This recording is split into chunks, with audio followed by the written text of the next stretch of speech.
Hey folks, listen, I have been blessed with several new subscribers the last few months, many of whom are new to metal detecting, and I'm getting a lot of questions about equipment. Why have I picked this? What should I take? What are the nice to have, need to have items as well? I've done a video on this topic in the past, but I'm gonna do a quick update here and share with you the equipment that I take on my hunts that I plan on using in 2021, so stick around.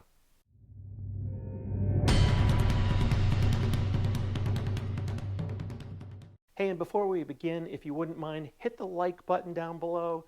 Consider subscribing to the channel and hit that notification bell. Doesn't cost anything.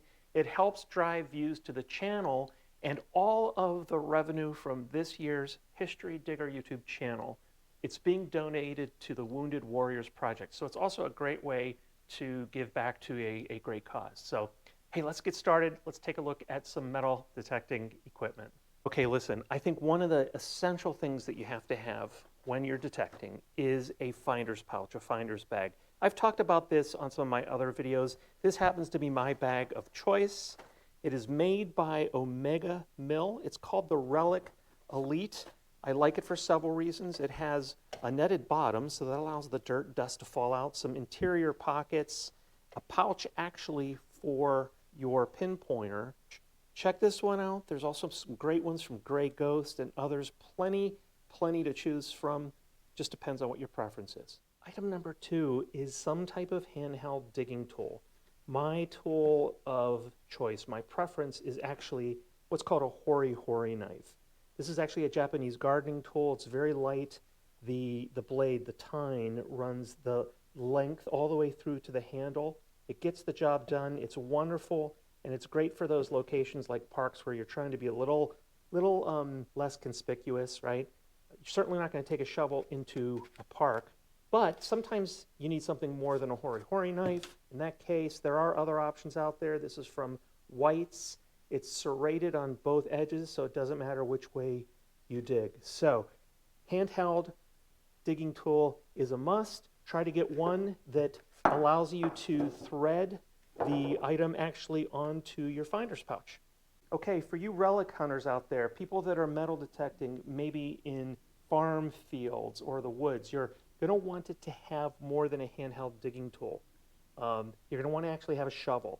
This is actually from Black Ada, I believe it's pronounced. It might be Ada, I'm not 100% sure. I like it because it has these pedestals on here. Okay, it's very nice. However, I just purchased a new one here called the Little Digger.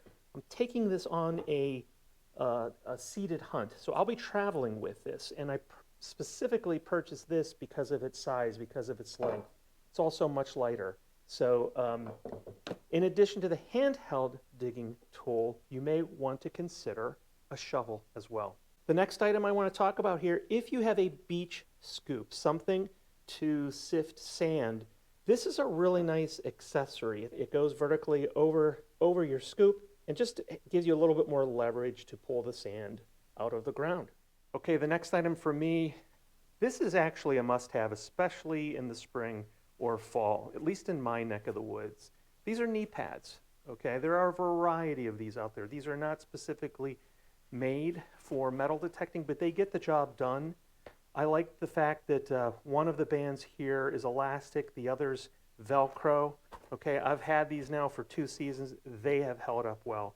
Definitely consider some knee pads. If you hunt curb strips, these can come in handy both for safety reasons, right? But also, again, you look a little bit more official. People tend to not bother you. So one of these real light lime green mesh vests, sometimes it comes in handy if you're in a park, if you're in an area where you're just trying not to be bothered on a curb strip, you want to stay safe, consider something like that.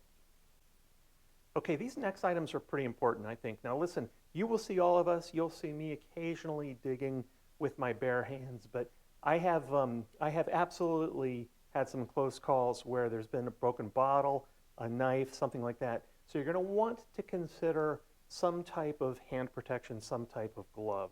Let me show you some of my favorites. I really enjoy these gloves here from Carhartt. And I just bought 2 new pairs of these, but this is the pair I was using last season. I do modify these slightly. I will cut off one of the fingertips just so I can grab some of those finer coins as well. But I like these for several reasons. They are light. They do provide a measure of protection. Okay, they have a reinforced palm, and the bottom of the fingertips are reinforced. I also like the fact that there's no strap that I have to constantly open and close, and I'm putting them on and off. So these are, again, made by Carhartt, and I also have a cold weather version of these for, again, fall, early spring. So gloves are real critical. And if you're doing some beach hunting, you're going to want to consider something that's a little bit more waterproof.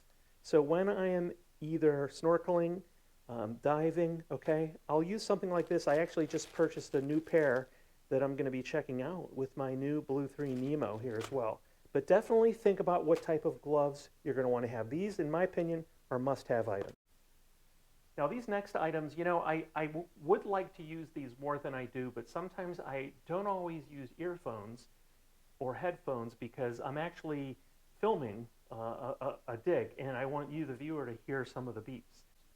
Let me show you some of the ones that I use, and of course, these will vary depending upon the detector I'm using that day. All right, these are the headphones that actually come with my Minelab Equinox 800. They work fine. They charge really well, and they hold a charge, you know, for a long period of time. I've been very happy with those. However, when I'm detecting in the water, the Bluetooth connection here will not work as soon as the control unit is submerged under the water. This is why I purchased a pair of headphones here from Tony Eisenhower. He has been around for a while. He's quite popular in terms of making these. These are made specifically to fit the Equinox, but these have a waterproof connection. So I actually can use these underwater, which are really, really nice. And then similarly with my XPO-RX, this actually holds the foldable headphones that came with the unit. I chose to purchase another pair of headphones. These are actually from Quest. Happen to have the box here, let me show you. These are the Quest headphones, and the control unit from my ORX just simply slides onto these. It works fine. I've been told this works well with the Deus too. So good pair of headphones, really worth it. Okay, next item. Is it a need to have? Is it a nice to have? Probably something that's nice to have. But what I'm talking about here is a protective cover for your detector. There are days when, listen, it's wet, it's muddy, and you know your screen can quickly become covered. So whether you swing something small like this, like the XPO-RX, these are available secondary market pretty much anywhere. You can search online for these for your specific type of detector. So maybe $12, something like that. So consider something like this, and it certainly helps to protect your detector as well. Okay, as we go around the table here, listen, this is just simply a first aid kit. You can make this by yourself. You can purchase one of these that's prepackaged. I keep this in the car. You never know if you or somebody else that you're detecting with, maybe they get stung by a bee. You want to have some, you know, some first aid in here, Benadryl, whatever. Of course, you need to, you know what's in here, but will definitely come in handy. And I will sometimes throw some duct tape in here, maybe some extra washers, a few zip cords as well. You never know, zip ties. So do think about a small first aid kit. Either leave it in your car or pack it in a backpack. Okay, speaking of backpacks, I choose to sometimes, especially if I'm in a large area, I will bring a backpack with me. This is a very, very light backpack. It's made by our friends here at LL Bean. It has a capacity to hold a water bottle, you know, a wallet and a phone. I really like it because of the size and because of the how lightweight it is. So do consider something like that a backpack.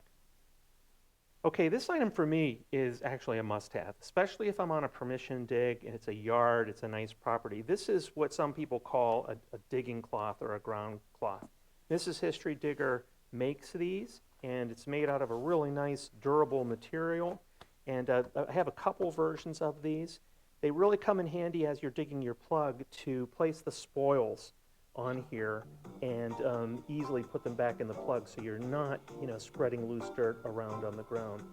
I find these to be really helpful. I keep it right in my finder's pouch. They fold up like next to nothing. And again, very, very durable material. All right, you should have some water with you, some type of container if indeed you're going to be out for a longer period of time. This is the Grail GeoPress. I actually featured this in another video. It's not just a water bottle, it's actually a filtration device. And again, it fits in my backpack. This is phenomenal. You know, it's great for a couple hours on a hot day, and pretty affordable as well. So take a look at this. If you're interested, check out my earlier video where I do a more complete review on the Grail GeoPress. Okay, you know, you probably know, unless you're really new to metal detecting, right, you need some type of a handheld pinpointer. You need your metal detector as well, but pinpointers are phenomenal. Why do I have a variety of these? Well, first of all, my Nokta Macro Pulse Dive I primarily use for snorkeling, for underwater detecting. There's a coil that attaches onto here. I have two that I prefer. This is probably my favorite one. It is a Technetics TechPoint pinpointers. I absolutely love it. Works really well with my Nox. It does work off of batteries, okay, and it is waterproof. You can use it underwater. But notice the difference. Notice the difference here in the points. It just, to me, it has a much smaller, more narrow point, which I really prefer. I do enjoy my XP MI6. This is made, you can use this with any detector, but it's made to integrate with the XP ORX and the XP Deus. When it turns on, the detector turns off. There's some other really cool integration features. It's not bad. It is rechargeable, as is the Nokta Pulse Dive. These both work off of lithium-ion batteries. These work off of conventional batteries. So depending upon the detector, I will use, you know, whatever pinpointer I have. But a pinpointer, in my opinion, must-have item. Last item here, these are what people call finder boxes, and if you just want to not take a risk on losing some of your more valuable finds, right, you can place these in here. These come in a variety of different types and styles. You can also repurpose something. This is, I think, a Breath Savers mint box that you can also use to hold some of those special items so that they are indeed not lost. Okay, this next item is actually kind of unique, and I use it to help promote the hobby, but also to maybe help score a few additional permissions. Let me show you what I'm talking about. So in the back of my car, I carry a few of these, and let me show you what I have inside here. So first of all, I will have some, you know, what are called hobby cards. I mean, these are just ways to say, hey, here's who I am, here's my channel, here's what I'm doing, right? These things are not only informative, they help establish credibility, and they're great leave-behinds. In addition, right, to my hobby cards, I will carry a few stickers, sometimes to hand out to children, maybe homeowners, that type of thing. But this is really what I want to show you. So first of all, what I have here is a letter. I have used this in the past through some direct mail attempts. I will send this out to some of my neighbors, introducing myself, telling them that you know, I appreciate their old property. Would they be open to my metal detecting their property? What's that all about? I share some information about me, about my YouTube channel, okay? I include a form here that you know, they can look at, they could put back in the mail and send to me with hopefully permission to talk to them about their property. And I will even include a self-addressed stamp envelope. So I will have a couple of these packets, these types of packets ready and available to hopefully, you know, share about a little bit about the hobby, who I am, and maybe, just maybe, score a permission to detect a beautiful old property. Well, there you have it, folks. That's a quick overview of some of my go-to equipment, how I store it, that type of thing. What are some of your favorite items that I might have missed? Let me know, let others know. If there's some things you like to take on a hunt, drop a comment below in the video and let us know what those are. Thanks for watching. Consider subscribing. Please hit that like button. We'll see you on the next video.